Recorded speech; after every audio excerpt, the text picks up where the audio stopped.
Peter, did you try that mission statement exercise with your group or? I did. I tried it with a couple of groups, kind of modifying it a little bit, Yeah, just because it was really difficult at that point to try to get everybody together yeah, because things had kind of been rolling too quickly. It should have been something that the organization kind of put together earlier, and I yeah, didn't really get on board with them till later. So I did a little bit of a modification with it where I worked close with the coaches, and I talked about it at the parent meeting, and I had the coaches create uh, the mission statements. And I think out of the group of let me see, it's two, four, 5, 7 teams. Yeah, 7 teams. I think 3 of them actually came up with and gave an actual mission statement and sent me that. So I just kind of holding that under my hat a little bit here to see how these teams progress. And yeah, so when we have a final um, end of season kind of review, um, I think the teams that took the time to actually create the mission statements are also the ones, at least based on how things are going right now, will end up being a bit more successful, yeah, which will hopefully give a little fuel to next year. yeah, Should they want me back? Should I decide to do it again? That, hey, it's not it's not a coincidence that the teams who took the time to create this yeah, also had a better season. yeah. Well, Peter, I'm glad you brought that up because, like the mission statement exercise, it's your job is a process. Yes, Coaching 100%. is a process, and the outcome is being the best you can be, and the exercise is the values of working hard and working together to be the best you can be are what it's all about. It's it's so obvious to us with our experience. Yet without that experience, younger coaches and parents tend to lose sight of the process and the foundation of effort and teamwork and respect and trust that are life skills that are lacking societally. No, And and it's kind of a a little funny story with Might A Group. Um, and this is a fellow who, good heart, like dad was in the organization years ago, and he's at the Might level.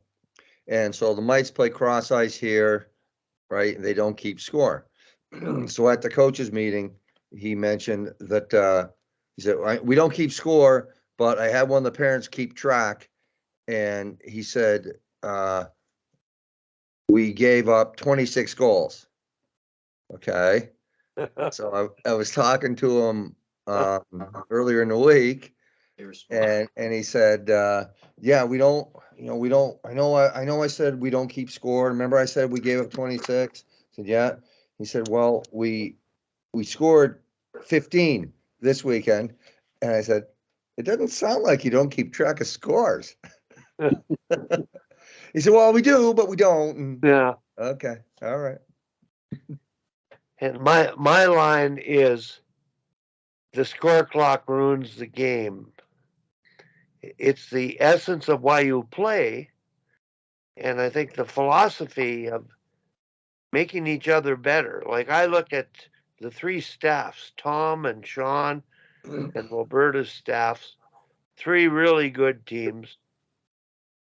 I don't think anybody puts in the time and effort that Tom does and has the experience he does, but great staffs. And one's going to win, one's going to lose.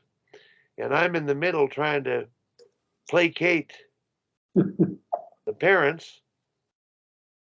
I think the players appreciate it. They don't get psyched out about winning and losing. They just want to make sure that they get an opportunity to develop and to contribute and feel valued in the process. So the exercise to me, whether or not I continue, is going to depend on this exercise because it's an experiment, Peter. I I only wanted to do it with 3 teams. I didn't want to do it with all 8. It's too much. I only wanted to do the exercise, Peter. X's and O's don't matter.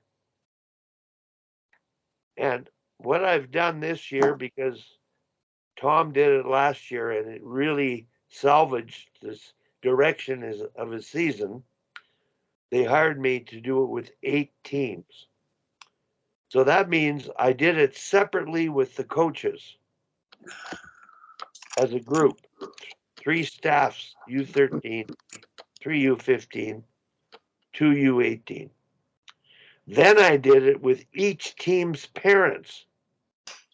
And I'm just in the process of putting on a spreadsheet their statements. The coaches, Team Red, U13, parents, Team Red, U13, their mission statement that's to be put on a magnetic business card. One of the teams, actually 3 of the team's statements were outcome statements. They weren't based on values, process. And I reminded them of the exercise that the statements were to be written from the value words that we came up with necessary to get through the process to be successful. So 2 of the teams revised their statements so they jived with the coaches. One team, the parent group, I don't know if it's 1 or 2 of the parents, but I'm trying to get them to drop 2 words of their statement. And they may not because they're an outcome oriented group. And the mission statement exercise and myself, I'm a process oriented group, and I know it gets the best results. So I'm faced with this dilemma, and I've only got one team that the 2 mission statements are at opposite ends of the spectrum. One's based on expectations and outcomes, the other's based on development and process. So that's my dilemma, and it is a full-time job, Peter. Like that exercise alone, as far as the X's and O's, I think the way you're operating, you seem to be getting through. You've got a really welcoming demeanor and perspective. And I think you're gaining their trust and respect. And I'm still trying to do that with the parents. And I feel I have the parents' respect the most degree when I'm present. And I sit with them in the stands, whether they're winning or losing, supporting the coaches because they are doing a wonderful job. So it's a role that I think there is a place for us, guys like Hal and you and me. We can do so much coaching with one team, but you can do so much more and affect so many more coaches and players in this role. And hopefully yours works out and we can stay in touch and see how it does. But like you said, at the end of the year, will you come back or not? It'll be up to them to decide. And in my case, it'll be up to them to decide as well. But I'm saying I don't want to be too frustrated in the process of trying to deal with ethical coaching and follow this plan. So No, that's you're right. And it's just like when you coach players, Wally, right? Like you had a team and it took a while to maybe get everybody on board. yeah. Yeah. Hell, I don't know if you picked up enough of the chat, but chime in if you would. Ring ding ding, chiming away. I don't know. I agree, with your statements at the end. This morning I was up at 5:30 to go watch my team skate with the Bantam team run by the high school coach. And they did flow drills, right? Big flow drills with most of the kids standing around most of the time. And I stuck around after our group was done, and the squirt group came out, what's U10, and he ran the same drills with them. Yeah. And there's no instruction. Yeah. Other than here's the drills. So anyways, I agree with you that, you know, we can only do so much. You can do one team, or if you can get somebody to agree to let you work with 3 or 4 teams, the leverage is tremendous. And I've always felt that coaches are the most essential element of creating the right kind of experience for the players and for development, but they can also create a very negative experience. So, you know, we'll never be short of work if we can just get people to hire us. So, anyways. Well, it's interesting, Hal, because you, like Tom, you know, you should be a slam dunk coach's team as long as you live. Yeah. And that didn't happen. And Tom, right now, because he's still coaching in a highly competitive female division, but in the past, he's coached in the same association and been replaced in a number of associations a number of times, doing things the right way all the time. Well, So I'm trying to do this in a way that the leadership organization understands what is the right way to be the best you can be. nope.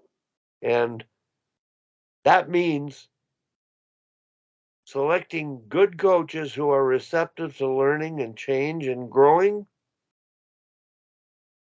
but it also means supporting them by having an ethical coaching philosophy and understanding what that is about development. And to me, the simplicity is it's as simple as this. Peter, you can tell me shorten the bench to win or use everyone to build a team that will win. And how you manage the bench is the art of coaching. Mm-hmm. And I think that's the only X and O part I deal with.